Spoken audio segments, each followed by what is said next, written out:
दोस्तों, आज मैं आपके लिए एक बहुत ही मोटिवेशनल कहानी लेके आई हूँ जिसका शीर्षक रहेगा सुखी आदमी। जो सच्चा आदमी होता है वो दुखी रहता है, क्यों? देखिए, एक नगर में विधवा स्त्री रहती थी। उसकी 3 छोटी छोटी बेटियां थी। जवानी में ही उसके पति गुजर गए थे। तीनों छोटी छोटी बच्चों का पालन का भार बेचारी उस अबला पर ढल गया। तीनों बच्चों को लेकर वह विधवा जाए तो कहाँ जाए? कुछ काम धाम भी नहीं कर सकती थी। ऊपर से समाज की उल्टी सीधे बातें उसे कुछ करने नहीं देती थी। बेचारी लाचार उस महिला का कोई सहारा नहीं था। वह अपने पति को याद करके उन बच्चियों को जैसे तैसे पाल रही थी। पति के गम में बीमार पड़ गई। उसे उन बच्चियों की चिंता थी कि एक दिन क्या होगा, कैसे इसका लालन पालन होगा। उन्हीं बातों को सोच सोचकर एक दिन उसकी तबीयत बिगड़ गई। उसका अंतिम समय निकट आ गया था। धर्मराज का एक दूत उस विधवा स्त्री के प्राण लेने धरती पर आया, लेकिन वहां का नजारा देख वह दुविधा में पड़ गया। उसने देखा महिला जमीन पर पड़ी हुई है और उसकी तीनों बेटियां उसके ऊपर सिर रखकर पड़ी हैं। यह देखकर उसको दया आ गई और वह बच्चियां अपनी माँ को रो रो कर जगा रही थी। फिर दूत ने सोचा, इसका पिता पहले ही मर चुका है। अगर मैं स्त्री के प्राण लेकर गया तो यह बच्चियां किसके सहारे रहेंगी? कौन इनका पालन पोषण करेगा? यह सोचकर वह देवदूत और स्त्री के प्राण लिए बिना ही लौट गया। धर्मराज कहता है, तुम तो उस प्राणी के प्राण लेने गए थे, फिर खाली हाथ कैसे आ गए? तब देवदूत कहता है कि हे स्वामी, मेरी गलती को क्षमा करना। मैं चाहकर भी उस स्त्री के प्राण नहीं ला पाया। अगर मेरी जगह आप होते तो शायद आप भी खाली हाथ ही लौट कर आते।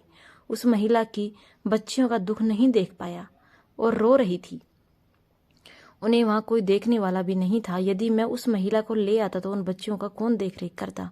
कौन उनका पालन पोषण करता? पृथ्वी लोक मनुष्य तो इतने स्वार्थी हो गए हैं कि बिना मतलब के तो कोई किसी का सहारा भी नहीं बनता। यदि कोई मदद भी कर देता है तो वह बदले की उम्मीद करता है या फिर उसे अपने एहसान के नीचे जीवन भर दबाकर रखना चाहता है। देवदूत कहता है, हे स्वामी, उस महिला को थोड़ा और समय दे दिया जाए ताकि वह अपनी बच्ची को पाल पोस कर बड़ा कर सके। देवदूत की बात सुनकर धर्मराज ने उसे डांटते हुए कहा, अरे मूर्ख, ईश्वर की बनाई गई सृष्टि में ना कोई एक क्षण घट सकता और ना ही एक क्षण बढ़ सकता। उसकी मर्जी के बिना ना उसे जीवन दे सकते और ना ही समय से पहले उसे मार सकते। ईश्वर को जो करना होता है सबके साथ अच्छा ही करता है। तुम कौन होते हो विधाता के नेक कार्य को बदलने वाले? तुमने उस महिला को ना लाकर ईश्वर के नियम का उल्लंघन किया है। तुमने बहुत बड़ा अपराध कर दिया, इसलिए तुम्हें इसका परिणाम भोगना ही पड़ेगा। जाओ, जिस पृथ्वी के मनुष्य से तुम्हारी ममता है उसी पृथ्वी पर मनुष्य बनकर अपना पाप भोगो। देवदूत कहता है, हे स्वामी, धरती लोक से मेरा उद्धार कब होगा और कैसे होगा? धर्मराज कहता है, धरती पर जाकर तुम अपने मुक्ता पर 3 बार खिलखिलाकर हंस लोगे, तब तुम्हारा उद्धार हो जाएगा। इतना कहकर धर्मराज ने उस देवदूत को धरती पर धकेल दिया। वह धरती लोक पर मनुष्य शरीर में आ चुका था। उसके शरीर पर वस्त्र नहीं थे। यहाँ का एक नियम है, जब मनुष्य जन्म लेता है तो उस समय वह नग्न होता है। देवदूत ने जन्म तो नहीं लिया और वह निवस्त्र ही एक सड़क के किनारे पड़ा ठंड में ठिठुर रहा था। वहीं से एक मोची गुजर रहा था। वह मोची अपने बच्चों को ठंड से बचाने के लिए कपड़े लेने जा रहा था।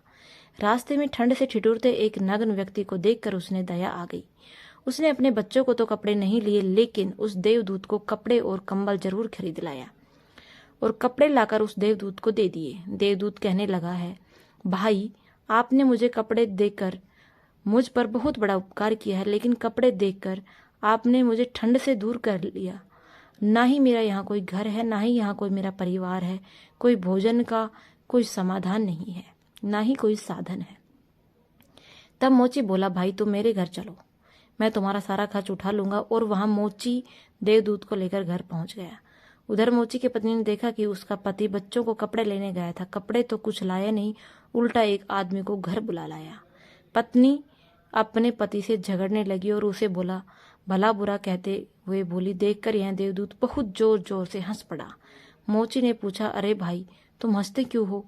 ऐसा क्या देख लिया आपने? तब देवदूत ने कहा, भाई, मेरी हंसी का रहस्य मैं आपको नहीं बता सकता। समय आने पर मैं तुम्हें स्वयं बता दूंगा।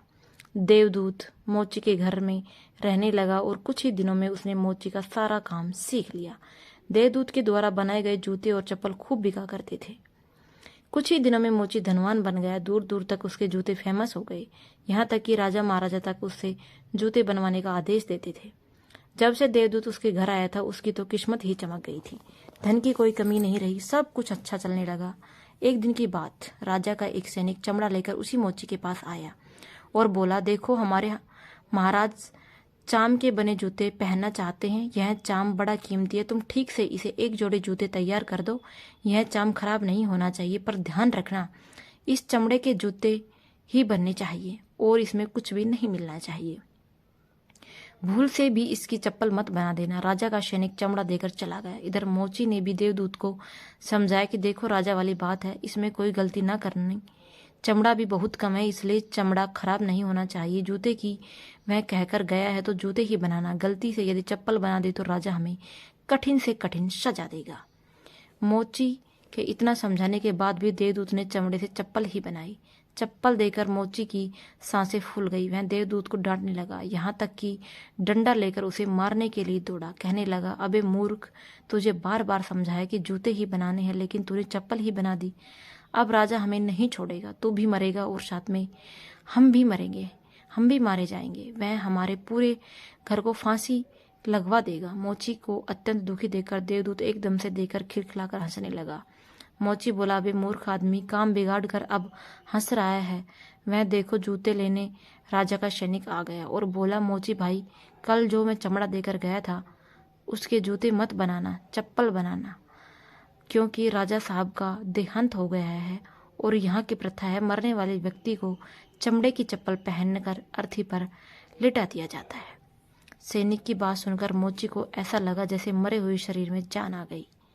इसके हाथ से डंडा छूटकर गिर गया और उसने देवदूत को पैर पकड़ लिए और उसने माफी मांगने लगा। देवदूत मोची की इस हरकत पर जोर जोर से हंस रहा था। मोची ने पूछा, तुम क्यों हंस रहे हो? तो देवदूत ने कहा, समय आने पर इसका कारण बता दूंगा।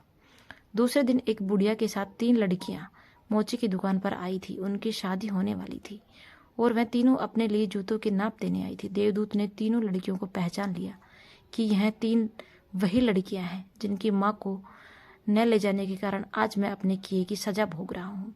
और यह लड़कियां काफ़ी बड़ी हो गई है, अच्छे घर में पली बड़ी मालूम पड़ रही है। बुढ़िया कहती, हाँ बेटा, बचपन में इनके माँ चल बसी इसलिए इनको मैंने मेरे पास रख लिया। मेरे पास करोड़ों की दौलत है और दुर्भाग्य से मेरा कोई नहीं है, तो इनको मेरे पास रख लिया है। मैंने इनको पढ़ाया लिखाया और इनकी बहुत खानदान में इनकी शादी करने जा रही हूँ। लड़कियों का भाग्य देखकर देवदूत सोचता है, परमात्मा जो करता है अच्छा ही करता है। अगर उस समय मैं इनकी माँ नहीं मरती तो आज यह भुखमरी और दरिद्रता में ही पड़ी रहती। इसकी माँ के मरने के बाद आज तीनों लड़कियां बहुत ही बड़े घराने की बहू बनने जा रही हैं और इस बुढ़िया की करोड़ों की संपत्ति की मालकिन भी बन चुकी है। यह सब देखकर देवदूत अपनी पहले की मूर्खता को सोचकर जोर जोर से हंसने लगा। मोची ने पूछा, आप क्यों हंस रहे हो? अपनी हंसी का कारण बताओ। देवदूत मोची से कहता है कि मैं देवदूत ही हूँ और अभी जो इन तीनों लड़कियों को जो जूते की नाप देकर गई हैं, इनकी माता को लेने आया था, लेकिन उस समय यह तीनों छोटी छोटी थी, तो इन पर तरस खाकर मैं इनकी माँ को नहीं ले गया और इनके पिता का पहले ही निधन हो गया था। इस कारण मुझे धर्मराज ने श्राप देकर धरती पर भेज दिया। मैं बिना कपड़े के एक सड़क के किनारे पड़ा था। तब तुम मुझे अपने घर ले आए और उस समय तुम्हारी पत्नी तुमको खूब लड़ी थी, क्योंकि तुमने अपने बच्चों के कपड़े के पैसे से मेरे लिए कंबल और कपड़े खरीद लिए थे। तब मैं पहली बार तुम्हारी पत्नी की मुक्ता को देखकर खूब हंसा था, क्योंकि तुम्हारी पत्नी उस लाभ को नहीं देख पा रही थी जो मेरे आने से तुम्हारे घर में होने वाला था। दूसरी बार हंसी जब आई जब तुम राजा के जूते नहीं बना सके और तुम डंडा लेकर मेरे पीछे भागे। उस समय तुम राजा के बारे में सोच रहे थे, लेकिन तुमको यह मालूम नहीं था कि राजा के साथ क्या घटना घटने वाली है, जिसके कारण राजा को जूते से अधिक तत्व की आवश्यकता यानी कि चप्पल की आवश्यकता पड़ गई।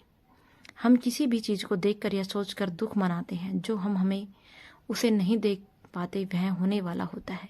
कई बार परमात्मा हमारी अच्छाई या भलाई के लिए हमारे साथ बुरा करता है, पर हम उसे देखकर भगवान को कोसते हैं।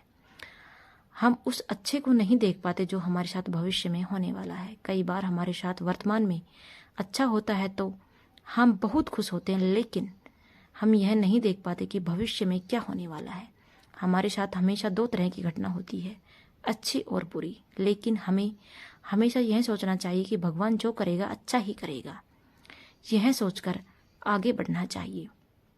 अच्छे लोग दुखी इसलिए रहते हैं कि अच्छे लोगों के साथ बाद में अच्छा हो सके, और दूसरा कारण यह है कि अच्छे लोग हमेशा ईश्वर से जुड़े रहते हैं, और इनको ईश्वर से जुड़ा रहना भी जरूरी है कि उन पर दुख आते रहने चाहिए। अंत में देवदूत मोची को सब कुछ समझाकर वापस धर्मराज के पास चला गया। पापी मनुष्य सुखी नहीं रहता, क्योंकि पाप करने से उसकी आत्मा में दुख बढ़ता है। जीवन का सच्चा सुख सत्य, धर्म और निष्काम कर्म में होता है।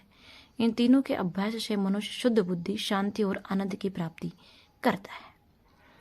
अच्छे लोग दुखी नहीं रहते, लेकिन कभी कभी उन्हें भी कठिनाइयों का सामना करना पड़ता है।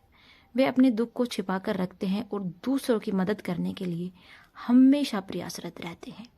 अच्छे लोग दृढ़ता और सामर्थ्य से समस्याओं का समाधान करते हैं और अंत में सफलता की ओर बढ़ते हैं।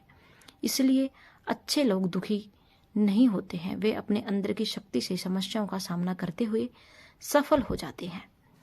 नहीं, पापी लोग हमेशा खुश नहीं रहते।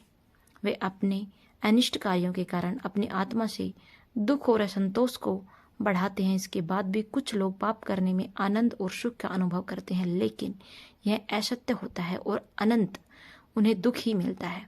सत्य, धर्म और निष्काम कर्म के अनुसरण से ही व्यक्ति सही सुख की प्राप्ति कर सकता है। दोस्तों, इससे अच्छी मोटिवेशनल कहानी शायद आपको कहीं नहीं मिलेगी। भगवान पर हमेशा विश्वास बनाकर रखें, वो जो करता है अच्छा करता है। कृपया मेरे को सपोर्ट करें, मेरे चैनल को सपोर्ट करें, सब्सक्राइब करें। धन्यवाद।